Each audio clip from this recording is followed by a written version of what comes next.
안녕하세요, 여러분. 오늘은 6번 연인 카드 함께 공부해 보도록 할게요.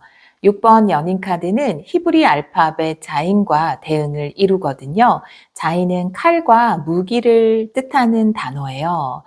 이 칼과 무기라는 의미에서 알 수 있는 것은 이 카드가 분별력을 나타낸다라는 거거든요. 칼로 명확하게 싹둑 자르듯이 어떤 명확하게 선택을 한다, 분별력을 가진다라는 의미로 이 연인 카드를 연결할 수 있겠습니다. 선택과 연인 카드가 어떤 연관성이 있지? 라고 생각하실 수도 있는데 연인 카드를 다른 말로 갈림길의 카드다 이렇게도 많이 부르거든요. 갈림길이라는 카드 들어보셨나요? 우리가 레노먼드 카드에도 선택이나 결정을 나타낼 때 갈림길 카드가 나오고요. 그리고 많은 오라클 카드들에도 갈림길이라는 카드는 선택과 결정의 순간에 나오는 카드로 해석을 하고 있습니다. 이 연인 카드 또한 갈림길이라는 다른 말로 부를 정도로 선택과 분별력을 나타내는 카드거든요.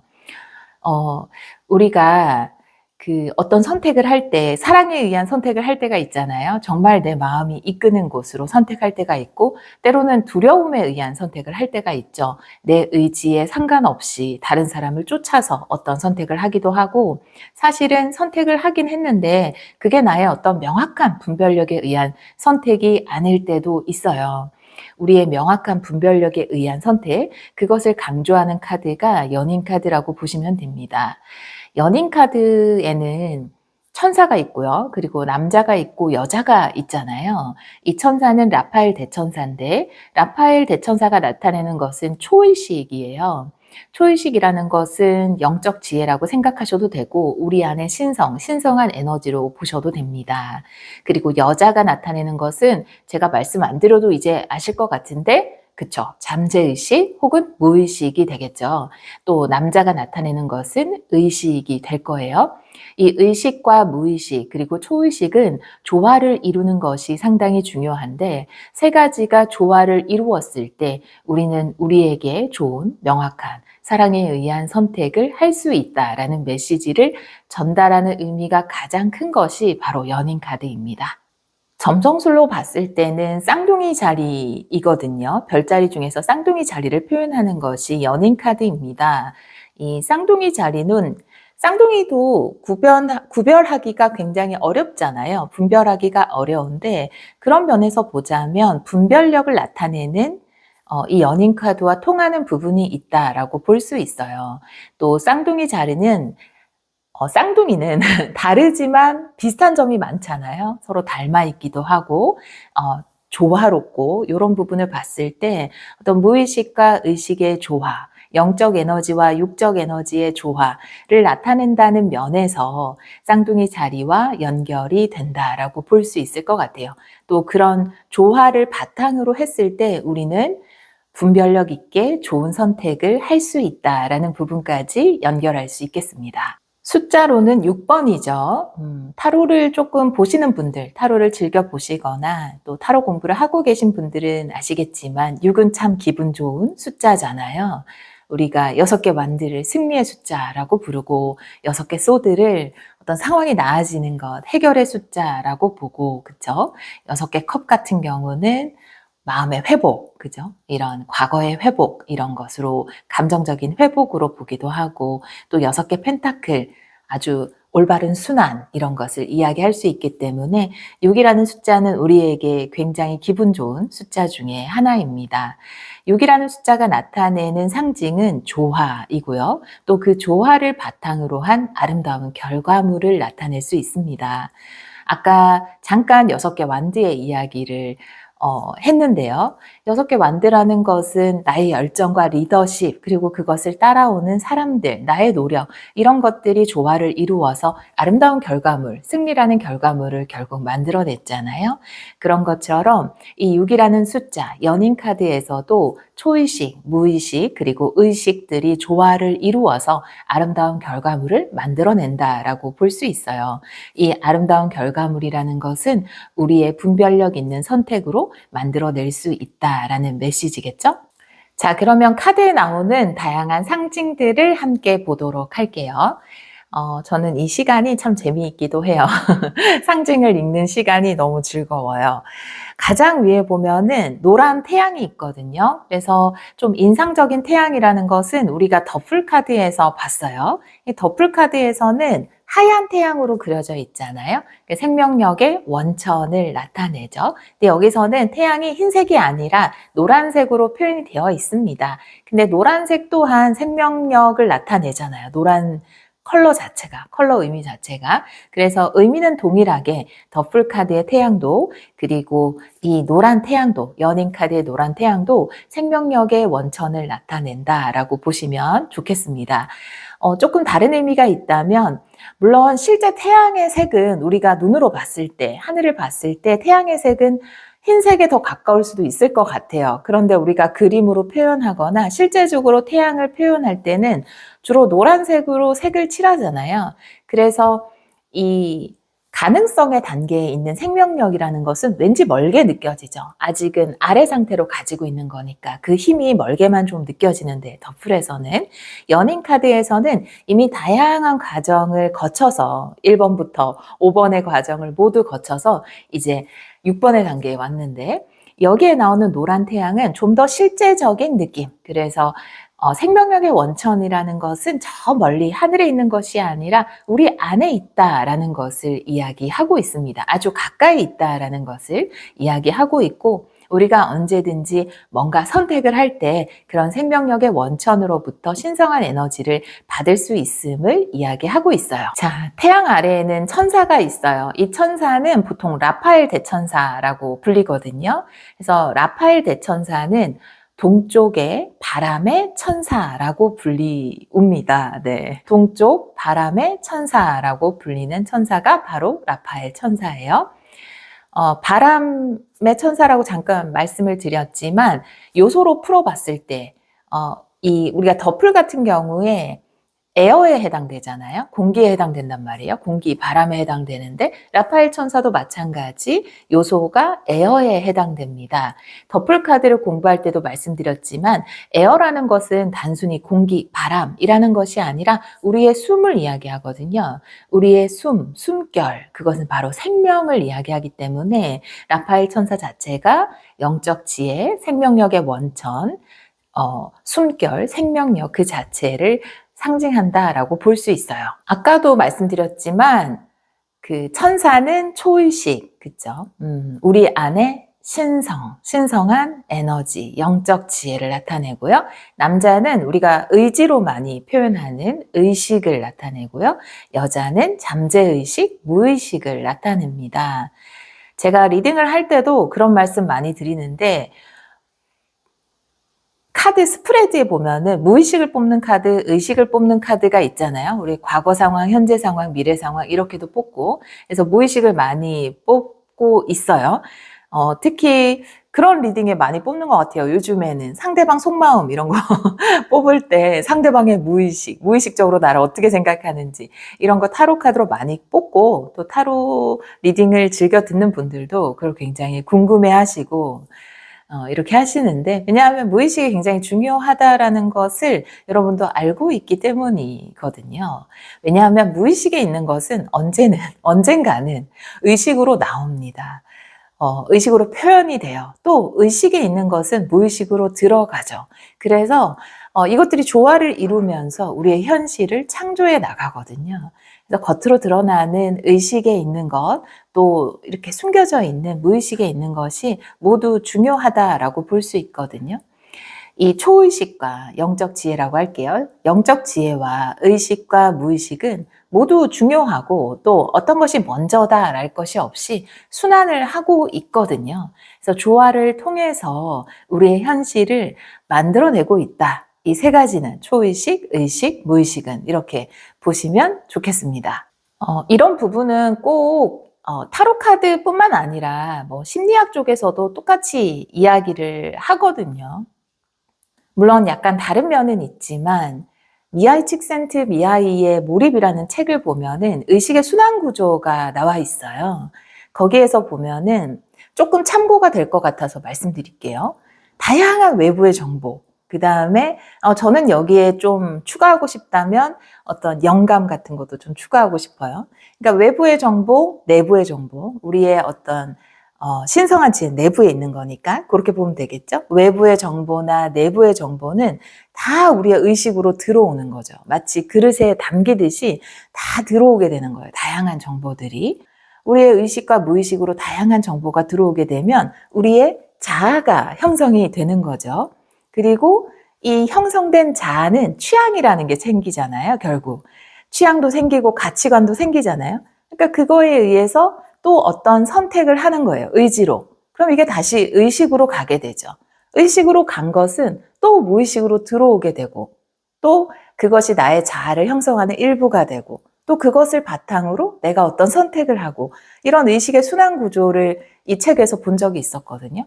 그래서 타로에서 이야기하는 것과 크게 다르지 않다. 심리학에서도 이 미하일 칙센트는 심리학자니까 그런 생각을 했습니다. 네, 혹시나 이 몰입이란 책을 읽어보신 분들은 그렇게 연결을 해보셔도 재미있을 것 같아요. 자, 그럼 또 이어서 상징을 보도록 할게요. 뒤에 보니까 큰 산이 있어요. 높은 산이 있죠. 그래서 우리 삶에서 우리가 수행해 나가는 위대한 작업을 상징한다라고 보시면 됩니다. 위대하다라는 것은 쉽지 않다는 뜻이겠죠. 쉬운 것에는 위대한이 붙지 않을 거예요. 네, 산이라는 것은 레노먼드 카드에도 있고 다양한 오라클 카드들에도 산이라는 키워드로 많은 카드들이 나와 있는데 역시나 산이 나왔을 때 어려운 과제, 또 어려운 사명 이런 것들 하지만 위대하고 성취감이 큰 사명을 이야기하기도 하죠. 그래서 우리 삶에서는 이렇게 위대한 과업을 수행하고 있는 중이다. 우리는 삶을 통해서 이런 부분을 산이 상징하고 있습니다. 자, 남자 뒤로는 이 불타는 열매가 있어요. 12개의 불타는 열매가 있는데 이제는 12개라는 숫자만 들으셔도 느낌이 오실 거예요. 이게 12개라는 것은 이제 별자리를 나타내는 거잖아요. 그래서 우리의 시간, 우리의 삶, 순환되는 우리의 삶을 나타내는 거죠. 그래서 우리는 이 삶을 통해서 불을 태우는 경험이 있잖아요. 다양한 의지를 가지고 삶을 살아나가고 있잖아요. 그런 경험들을 이야기하고 있어요. 이 남자 뒤에 있는 불꽃은 인간 삶의 순환을 나타내면서 또 불꽃처럼 끊임없이 타오르면서 의지를 불태우면서 우리가 축적해가는 어떤 경험 이런 것을 나타낸다라고 볼 수 있겠습니다. 또 여자 뒤로는 과일의 나무가 있잖아요. 그래서 여자는 잠재의식, 무의식을 나타낸다고 했는데 잠재의식 안에 있는 것은 현실로 탄생을 합니다. 그래서 우리가 그런 얘기 많이 하죠. 나쁜 뉴스는 되도록 보지 말자. 공포 영화 보지 말자. 귀신 이야기 보지 말자. 이런 얘기 하잖아요. 우리가 받아들인 모든 정보가 우리 안에 들어오기 때문에 그런 것들이 나의 현실 창조에 영향을 끼칠 수 있어요. 물론 내가 그것을 공포 영화 같은 것을 이건 진짜 실제로 있는 일이야 라고 인정하지 않기 때문에 현실로 발현될 가능성이 낮겠지만 그렇게 좋진 않겠죠. 모든 정보들이 우리한테 다 들어오니까 우리가 조금 가려서 이 연인 카드가 이야기하는 것처럼 좀 분별력 있게 정보를 흡수하는 것이 좋긴 하겠죠. 그래서 이왕이면 좀 부정적인 것은 보지 않는 것이 좋은데 이 여자 뒤로 있는 과일 나무는 잠재의식 안에 있는 것이 이렇게 과일이 열리듯이 현실로 창조될 것이다 라는 것을 상징하고 있어요. 아담과 이브로 보는 경우도 많죠. 여기 있는 남자와 여자, 그리고 여자 뒤에 있는 나무를 선악과 뱀도 있으니까 너무 우리가 잘 알고 있는 아담과 이브 스토리와 비슷하죠. 아담과 이브로 보는 경우도 많이 있고요. 그런데 이 나무를 감고 올라오고 있는 뱀, 이것은 좀 악마의 상징, 사탄의 상징이라기보다는 인간의 욕망을 나타내고 있거든요. 어떻게 보면 삶을 창조해내는, 과일을 만들어내는 원동력이기도 한데요. 그래서 이 뱀은 악이라고 보기보다는 그리고 좀 안 좋은 욕망으로 보기보다는 리비도라고 보는 관점이 더 정확하다고 생각해요. 리비도라는 것은 프로이트가 처음 만든 개념인데요. 어떤 성적 욕구가 우리가 뭔가 삶을 잘 살아가기 위한 원동력이 된다라는 의미거든요. 근데 이 말도 틀리지는 않은 것 같아요. 왜냐하면 우리가 막 좋은 직장에 다니려고 하고 돈도 많이 모으려고 하고 이런 것들이 결국 나도 좋은 배우자를 만나서 나도 그럴싸한 사람이 돼서 좋은 배우자를 만나서 좋은 이세를 탄생시켜서 나의 어떤 가족을 멋진 가족을 이루고자 하는 굉장히 본능적인 욕구가 그 부채질이 되는 거죠. 그래서 공부도 열심히 하고 돈도 열심히 모으고 이렇게 하는 거겠죠. 그래서 그런 프로이트의 관점도 맞는데 프로이트 이후에는 구스타프 융이 조금 더 확장된 개념으로 리비도에 대해서 이야기를 했어요. 저는 이게 더 마음에 와닿기는 해요. 너무 성적 관점, 그러니까 성욕이 어떻게 보면 우리가 삶을 살아가는 에너지가 된다 이고요. 프로이트는 그게 리비도다라는 거고, 구스타프 융은 그냥 성적 욕구, 성욕뿐만 아니라 라이프 에너지로 풀었거든요. 삶을 살아내고자 하는 의지, 내가 삶을 이렇게 잘 살고 싶고 자아 실현을 하고 싶고 이런 삶을 살아가야지라고 하는 어떤 의지가 우리에게 욕망의 원천이 되고 그런 욕망이 뭔가 성취를 이루고 발전을 하려고 하고 성장을 하려고 한다라는 거거든요. 어떻게 보면 우리가 삶을 창조해 나가는 데 있어서 굉장히 원동력이 되는 이 뱀이라는 리비도는 나쁜 것은 아니죠. 어떻게 사용하고 또 그 욕망을 통해서 내가 창조하는 것들에 대한 다양한 선택의 기로 있잖아요. 거기에서 내가 어떤 선택을 하느냐에 따라서 어떤 삶을 사느냐가 결정될 것 같아요. 제가 좀 장황하게 설명을 했지만 그러면 이 뱀은 삶을 살아가는 원천적인 에너지다. 이렇게 보시면 좋을 것 같아요. 네, 단순하게 보자면 좀 더 쉽게 이야기하자면 또 연인 카드에서 가장 재미있고 흥미로운 부분이 시선입니다. 네. 이 카드를 보면은 여자는 천사를 바라보고 있고요. 남자는 여자를 바라보고 있거든요. 그렇게 보면은 여자는 남자한테 관심이 없나? 이런 생각이 조금 들 수 있는데, 아까 말씀드렸던 초의식, 무의식, 의식으로 보시면 될 것 같아요. 여자는 무의식인데 초의식을 바라보고 있어요. 그래서 초의식이라는 것은 영적 지혜라고 할게요. 신성한 영감 이런 거라고 이야기를 한다면 그 영적 지혜가 우리의 잠재의식에 담긴다라는 거거든요. 그래서 이 잠재의식인 여자는 초의식을 바라보면서 영적 지혜를 구하고 있다라고 이야기를 하고 있고요. 남자는 의식이잖아요. 의식이라는 건 의지입니다. 삶을 내가 만들어 나가고 목표를 세우고 이렇게 하겠어 라고 결정하는 그런 에너지가 의식인데요. 이 의식은 천사를 바로 바라봐도 될 텐데 여자를 바라보고 있어요. 잠재의식을 보고 있거든요. 그래서 의식과 초의식 사이에는 다이렉트가 안 돼요. 여자를 가운데 끼워야 합니다. 잠재의식을 끼고 가야 돼요. 우리가 늘 우리 안에 잠재의식을 살피고 관찰해야 된다. 우리의 잠재의식을 살피고 관찰하고 조정해야 된다라고 가장 크게 이야기하는 게 바로 여사제 카드잖아요. 왜냐하면 그 이유가 이 신성은 잠재의식을 통해서만 의식에게로 갈 수 있기 때문이에요. 그래서 남자는 천사를 바라보는 것이 아니라 그 초의식을 담고 있는 잠재의식을 보고 있는 거거든요. 이렇게 봤을 때, 우리가 항상 삶에서 좋은 목표를 세우고 우리가 욕망이 이끄는 멋진 성취의 목표를 세우는 것 굉장히 중요하지만 우리의 잠재의식을 들여다보는 것을 게을리해서는 안 된다라는 의미로도 해석을 할 수 있을 것 같아요. 이 연인 카드는 선택을 나타낸다고 했잖아요. 그래서 다양한 상황에서 연인 카드가 역방향으로 잘 나옵니다. 우리는 항상 선택이 어려워요. 그리고 우리는 이것이 나의 욕망인지 혹은 다른 사람의 욕망인지 그런 것을 많이 헷갈려 하거든요. 내가 진로를 선택할 때 그게 정말 내가 원하는 길, 나의 욕망에 의한 선택인지 아니면 남들을 봤는데 그 길이 좀 쉬워 보였어요. 쉬운데 급여는 좀 괜찮아 보이는 길일 때. 그럴 때 내 욕망이 아니라 다른 사람의 욕망을 보면서 나도 저렇게 돼야겠다라는 생각을 하면서 선택을 하려고 하는 건지 내 선택에 뭔가 조화가 없을 때 연인 카드는 역방향으로 나올 수 있습니다. 그래서 내 선택을 한번 돌아봐야 해요.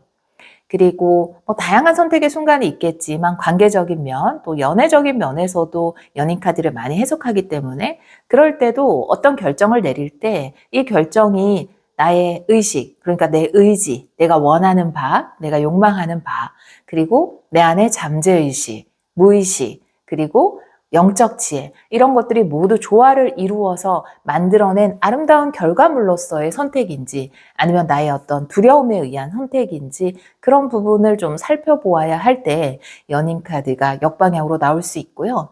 연인카드가 정방향으로 나왔을 때는 내 마음이 이끄는 멋진 선택을 해냈을 때예요. 내가 그 어느 때보다 명확한 분별력을 가지고 내가 좋아하는 거, 내가 가고자 하는 길, 그것에 대해서 정확한 선택을 내렸을 때 연인카드는 정방향으로 나올 수 있습니다. 자, 오늘은 연인카드 공부해 봤는데요. 날씨가 많이 추워졌는데 여러분 감기 조심하시고요. 우리는 다음 시간에 만날게요. 감사합니다.